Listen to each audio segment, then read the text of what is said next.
السلام علیکم اسٹوڈنٹس. آج بیٹا ہم نے تشریح کرنی ہے شعر نمبر 4 کی. پہلے 3 جو شعر ہیں ان کی تشریح ہو چکی ہے. چوتھا جو شعر ہے ہماری نظم حمد کا وہ ہے جچتا نہیں نظروں میں یا خلط سلطانی. ٹھیک ہے, جچتا نہیں نظروں میں یا خلط سلطانی.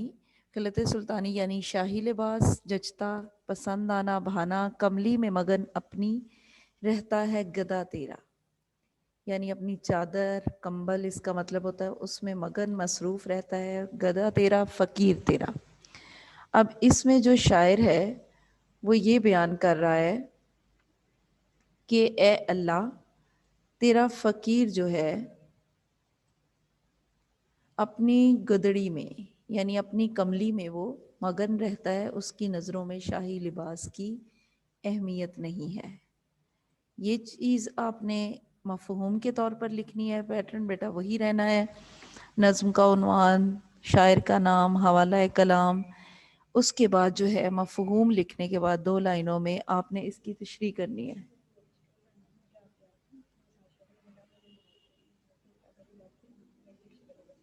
چلے ٹھیک ہے. تو آپ نے یہ تشریح کرنی ہے کہ مولانا الطاف حسین حالی کے حوالے سے جو 2-3 لائنیں ہیں وہ ہم نے لکھنی ہے. پھر ہم لکھیں گے کہ جو اس تشریح میں لکھا گیا ہے کہ اس شعر میں دنیا کی بے ثباتی کا ذکر کیا ہے کہ یہ دنیا فانی ہے, کسی وقت بھی فنا ہو جائے گی, ختم ہو جائے گی. شاعر کہتا ہے کہ جو شخص اپنی زندگی اللہ تعالیٰ کے نام وقف کر دیتا ہے, یعنی وہ صرف اللہ تعالیٰ کی جو عبادت میں اپنے آپ کو مصروف کر لیتا ہے اور اپنی ہستی کو اس کی ہستی میں فنا کر دیتا ہے, اور یہ وہ سمجھتا ہے کہ وہ اس دنیا میں آیا ہی صرف اللہ تعالیٰ کی عبادت کرنے کے لیے اور اپنی آخرت کو سنوارنے کے لیے, تو اس کی گلی کا فقیر بن جاتا ہے. یعنی اس کو پھر دنیاوی زندگی سے کوئی غرض نہیں رہتی. تو شاعر اس میں یہ بیان کرنا چاہتا ہے کہ ایسا شخص جس کو دنیا داری کی کوئی فکر نہیں رہتی, دنیا کی دولت اور حکومت اس کی نظر میں کوئی اہمیت نہیں رکھتی, اور وہ اپنی گدڑی میں مست رہتا ہے, یعنی کہ اس کو صرف ایک درویشی والی جو چادر ہے یا درویشی جو ایک اس کے اندر آ جاتی ہے وہ اس میں ہی مست ہو جاتا ہے. شاہی لباس کی اس کے سامنے کوئی حقیقت نہیں. اللہ تعالیٰ کی محبت ہی اس کی زندگی کا اصل سرمایہ یعنی دولت ہے.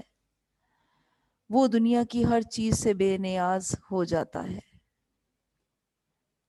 یہ بیٹا عادل حمزہ جو ہے, ان بچوں نے ہینڈ ریز کیے ہوئے ہیں, آپ لوگ بیٹا ہینڈ ڈاؤن کریں.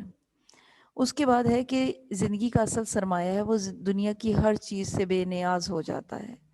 ان کی نظر میں شوکت جچتی نہیں کسی کی, آنکھوں میں بس رہا ہے جن کی جلال تیرا. اب جو ہے شاعر کا موقف ہے, یعنی اس کی یہ رائے ہے, وہ اس چیز پر جو ہے بیان کر رہا ہے, یا اس کی جو رائے ہے اس کے نظر میں اس چیز کی اہمیت ہے کہ مجھے شاہی لباس اچھا نہیں لگتا, میری نظروں کو خیرہ نہیں کر سکتا. خیرہ یعنی مطلب ہوتا ہے کسی چیز کو چندھیا دینا, کسی چیز کو اپنی طرف راغب کر دینا. مجھے تو وہ فقیرانہ لباس پسند ہے جس میں تیرا عاجز بندہ مست رہتا ہے, یعنی مگن مصروف رہتا ہے. شاعر فقر کو پسند کرتا ہے اور دنیا کی شاہانہ زندگی سے منہ موڑ لیتا ہے. اللہ والوں کی دنیا کی رونق سے کوئی محبت نہیں ہوتی, وہ اسی حالت میں رہتے ہیں جس سے اس کا پروردگار راضی ہو جائے, خوش ہو جائے. جو بندہ اللہ تعالیٰ کی شان و شوکت اور عظمت اور بڑائی کا گرویدہ ہو جاتا ہے, یعنی اس کی طرف مائل ہو جاتا ہے, اس نے سب کچھ پا لیا. اب بیٹا یہ جو ریفرنس کا شعر ہے اس کو آپ لاسٹ میں بھی لکھ سکتے ہو, ٹھیک ہے نا. اور جو میں نے کل لکھوایا تھا تعارف کے بعد کہ دل سے جو بات نکلتی ہے اثر رکھتی ہے پر نہیں طاقت پرواز مگر رکھتی ہے, وہ آپ تعارف کے بعد شعر لکھ سکتے ہیں, ٹھیک ہے. وہ تو ہر آپ کی تشریح میں آ سکتا ہے. اس کے بعد ہے شعر نمبر 5, یعنی اس میں وہ جو ہے شاعر نے اپنی فقیرانہ طرز زندگی کا اظہار کیا ہے کہ میں اب اسی زندگی میں خوش ہوں, یعنی اس میرے سامنے اب شاہی لباس کی کوئی اہمیت نہیں ہے. یعنی کہ وہ عاجزی کا انکساری کا اظہار کر رہا ہے. جس شخص نے دنیا کی حقیقت کو جان لیا پھر وہ دنیا داری بالکل ترک کر دیتا ہے۔ اب جو شعر نمبر 5 ہے وہ ہے تو ہی نظر آتا ہے ہر شے پہ محیط ان کو، جو رنج و مصیبت میں کرتے ہیں گلا تیرا۔ اب وہ کہتا ہے کہ ہر چیز پر تو ہی چھایا ہوا ان کو نظر آتا ہے، جو دکھ تکلیف میں تیرے سے شکوہ شکایت کرتے ہیں۔ اے اللہ، جو رنج و مصیبت میں تجھ سے شکایت کرتے ہیں ان کو بھی صاف نظر آتا ہے کہ ہر چیز پر تیرا ہی قبضہ ہے۔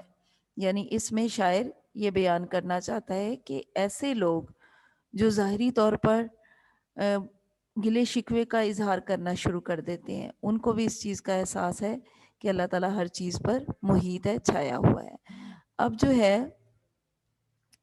اس کی تشریح جو ہے وہ یوں ہے کہ مولانا الطاف حسین حالی کا موقف ہے کہ انسان پریشانیوں میں دو طرح کا درجہ اپناتا ہے، برداشت کا یا شکوے کا۔ اے اللہ، جو لوگ دکھ اور پریشانی میں تجھ سے شکوہ کرتے ہیں وہ یہ بھی جانتے ہیں کہ تو ہر چیز پر قادر ہے۔ وہ مصیبتوں میں گھبرا جاتے ہیں، ان میں حوصلہ نہیں ہوتا، ان کی ہمت جواب دے جاتی ہے اور وہ حوصلہ ہار جاتے ہیں، ان کی ہر کوشش اور تدبیر ناکام ہو جاتی ہے۔ وہ ہر طرف سے مایوس ہو کر تیری بارگاہ میں پلٹ جاتے ہیں۔ وہ یہ یقین کر لیتے ہیں کہ صرف تو ہی انہیں ان پریشانیوں سے نجات دلا سکتا ہے۔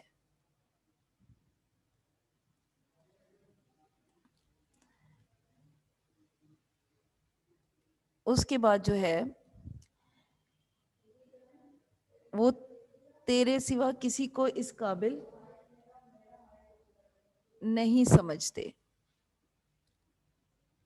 کہ وہ انہیں ان پریشانیوں سے نجات دلائے، تو ہی ان کا آخری سہارا ہوتا ہے۔ بقول شاعر، خدا کے سوا چھوڑ دے سب سہارے، کہ ہیں عارضی زور کمزور سارے۔ یہ اس میں شعر آپ ریفرنس کا لکھو گے۔ اس کے بعد کائنات کی ہر چیز گواہی دے رہی ہے کہ اے اللہ، تو ہر چیز پر قادر ہے، تو مختار کل ہے، ہم تیرے حکم کے سامنے عاجز ہے۔ انسان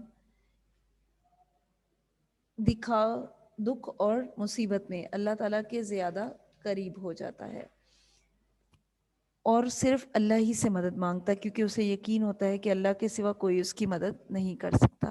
یہ بیٹا اس میں شاعر نے دو طرح کے انسان کی ذکر کیا ہے کہ ایک وہ شخص ہوتا ہے جو جب اس پر کوئی اللہ تعالیٰ کی طرف سے آزمائش کا وقت آتا ہے تو وہ اللہ تعالیٰ سے گلے شکوے کرنے لگتا ہے اور یہ کہتا ہے کہ اے اللہ تعالیٰ، تو نے مجھے اس آزمائش میں کیوں ڈالا؟ میں تیرا عبادت کرتا تھا، میں تیرا بہت عاجز بندہ تھا، مجھ پر یہ ساری مصیبتیں کیوں نازل ہوئیں؟ یہ ایک ہوتا ہے۔ اور دوسرا انسان وہ ہے جو جب اللہ تعالیٰ کی طرف سے کسی پریشانی کا سامنا ہوتا ہے تو وہ کہتا ہے کہ نہیں اے اللہ تعالیٰ، تو نے مجھے اس مصیبت میں ڈالا ہے اور اس مصیبت سے نجات بھی تو ہی مجھے دلا سکتا ہے۔ اب وہ دونوں لوگوں کا ذکر کر رہا ہے کہ دونوں شخص اس چیز کو جانتے ہیں کہ تیری قدرت میں تمام چیزیں ہیں۔ یہ جو ریفرنس کا شعر ہے بیٹا، اس کو آپ لاسٹ میں بھی لکھ سکتے ہو۔ اس کے بعد اگلا شعر ہے شعر نمبر 6، آفاق میں پھیلے گی کب تک نہ مہک تیری۔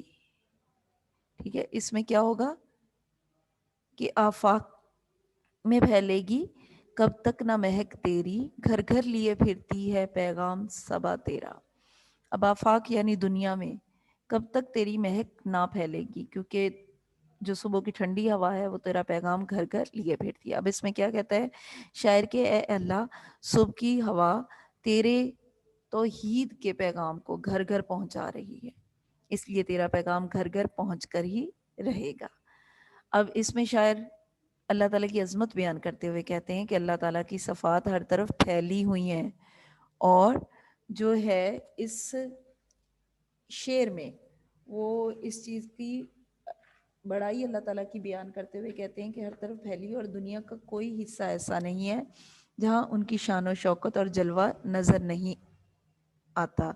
شاعر نے جہاں پھولوں کی خوشبو کی مثال دی ہے، ہم دیکھتے ہیں کہ اب جب ہوا چلتی ہے تو پھولوں کی خوشبو ہر طرف اور ہر جگہ پھیل جاتی ہے۔ اس طرح صبح کی ٹھنڈی ہوا کا جہاں جہاں سے گزر ہوتا ہے، اللہ تعالیٰ کی صفات کی خوشبو کو ہر طرف اور گھر گھر پہنچا رہی ہیں، یعنی اللہ تعالیٰ کی شان اور قدرت ہر طرف نظر آتی ہے۔ ہر ایک ذرہ فضا کا داستاں اس کی سناتا ہے، ہر ایک جھونکا ہوا کا آ کے دیتا ہے پیام اس کا۔ اب اس میں یہ ریفرنس کا شعر ہے، پھر ہے کہ شاعر کہتا ہے کہ کائنات کی ہر چیز تیری حمد و ثنا بیان کرتی ہے۔ قرآن مجید میں ارشاد ہوتا ہے تارے اور درخت سب اسی کو سجدہ کرتے ہیں۔ رات دن کا بدلنا، سورج چاند ستاروں کا طلوع و غروب ہونا، موسموں کا بدلنا اور ہوا کا چلنا، سب میں اللہ کی قدرت کی نشانیاں ہیں۔ اور جب انسان اس کائنات کی تخلیق کو دیکھتا ہے، ان تمام چیزوں کو دیکھتا ہے، تو اس چیز کو پتہ چلتا ہے کہ اللہ تعالیٰ واحد ذات ہے جس نے یہ تمام چیزیں تخلیق کی ہیں۔ اور پھر جو ہے وہ اس کی بات جو ہے اللہ تعالیٰ کی توحید کا جو پیغام ہے، یعنی اللہ تعالیٰ کی وحدانیت کا جو پیغام ہے، وہ ہر گھر میں پہنچ کر رہے گا۔ یہ شاعر کا ایمان ہے، اور وہ اس میں اس چیز کو بیان کر رہا ہے کہ یہ جو صبح کی ٹھنڈی ہوا ہے، یہ جس جگہ سے گزرتی ہے وہ تجھ پر درود و سلام حضور اللہ تعالیٰ کی عظمت بیان کرتے ہوئے وہاں سے گزر جاتی ہے، جس سے اندازہ ہوتا ہے کہ شاعر جو ہے وہ اس میں اپنی عاجزی انکساری کا اظہار کرنے کے ساتھ ساتھ اللہ تعالیٰ کی عظمت و بڑائی بھی بیان کر رہا ہے۔ یہ شعر بیٹا ریفرنس کا آپ نے مارکر کے ساتھ لاسٹ میں لکھنا ہے، یہ جو ترجمہ ہے اس کو بھی مارکر کے ساتھ لکھو گے۔ اب ہماری اس حمد کا آخری شعر ہے، شعر نمبر 7، کہ ہر بول تیرا دل سے ٹکرا کے گزرتا ہے، کچھ رنگے بیاں حالی ہے سب سے جدا تیرا۔ اب وہ کہتا ہے کہ ہر بات جو تیری ہے وہ دل کے ساتھ ٹکرا کے گزرتی ہے، کچھ رنگے بیاں یعنی تیرا جو بیان کرنے کا انداز ہے وہ سب سے الگ ہے۔ اب جو ہے اس میں ہم مفہوم لکھیں گے کہ حالی خود کو مخاطب کر رہا ہے کہ اے حالی، تیرا انداز بیان سب لوگوں سے الگ اور نرالا ہے۔ یہی وجہ ہے کہ سننے والوں کے دل پر تیری بات بڑا اثر کرتی ہے۔ مولانا حالی اس شعر میں اپنی شاعری کی تعریف کرتے ہوئے کہتے ہیں کہ حالی تیرا ہر بول، ہر لفظ اور ہر شعر دلوں کو چھو لینے والا ہے۔ تیری بات کرنے کا انداز باقی شاعروں سے نرالا ہے، تیرے جیسا شعر کوئی نہیں کہہ سکتا، جو انداز بیاں تیرا ہے وہ کسی اور کا نہیں ہے۔ شاعر خود کو اور اپنی شاعری کو دوسروں سے منفرد اور جدا سمجھتا ہے، یعنی اس میں وہ اپنی شاعری کا دوسروں سے کیونکہ ہم جانتے کہ مولانا حالی جو تھے انہوں نے جدید طرز کی شاعری کی، تو اور اس کے ساتھ ساتھ ان کی شاعری میں، ان کی گفتگو میں، ان کی بات کرنے کے انداز میں کچھ اس طرح کا اثر تھا کہ ہر شخص ان کے شعر کو سمجھ پاتا تھا کہ وہ اس میں کیا کہنا چاہتے ہیں۔ شاعر کہتا ہے کہ تیرے بیان میں درد، سچائی اور خلوص ہے، اور ان خوبیوں کی وجہ سے تیرا ہر لفظ دل پر اثر کرتا ہے۔ حالی کو اس بات پر جو ہے فخر ہے کہ اس کا انداز بیان سب سے الگ اور جدا ہے۔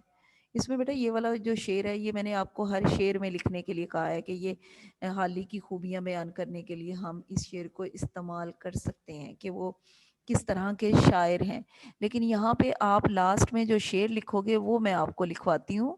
آپ نے شعر لکھنا ہے اس شعر کی تشریح کے حوالے سے، یہ تو ہمارے شروع میں آ جاتا ہے تعارف میں شعر، پھر آپ لکھو گے بیگانگی میں حالی یہ رنگے آشنائی۔ بیگانی یہ بھی لکھ دیں گے صرف ایک شعر تو وہ بھی بہتر ہوگا۔ پہلا مصرع شعر کا ہے بیگانگی میں حالی یہ رنگے آشنائی، یہ بیٹا پہلا مصرع ہے۔ دوسرا مصرع ہے سن سن کر، سن سن کر سر دھنیں گے، سن سن کر سر دھنیں گے، کال کاف نقطوں والی ہوگی، کال اہل حال تیرا، کال اہل حال تیرا۔ شعر ہے کہ بیگانگی میں حالی یہ رنگ آشنائی، سن سن کر سر دھنیں گے، کال اہل حال تیرا۔ یہ بیٹا ہمارا حمد کا جو تھا آخری شعر، اس کی بھی